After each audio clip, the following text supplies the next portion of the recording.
Hello guys, welcome to Tech Tricks tutorial. In today's video, I will show you how to do motion tracking on CapCut PC. Let's get started. With your CapCut open, drag your video to your timeline. The first thing you need to do is zoom in a little on your video. Make sure the entire body of the person is appearing in the video. Now you have to try to centralize the face of the person or the center of the video. Next, we're going to use keyframes to make the animation. To do this, we need to create a circle right in the middle of the video to guide us through this motion.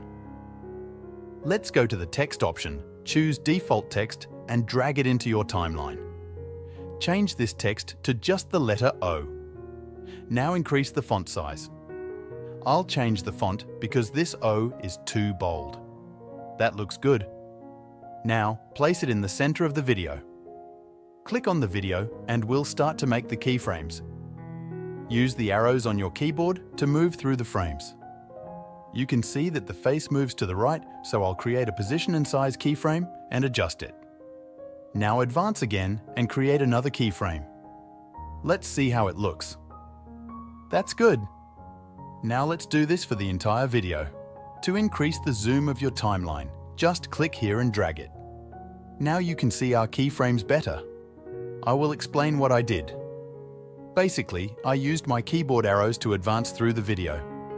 When I find a frame that is not centralized, like this one, I go to Position and Size and click on Add Keyframe.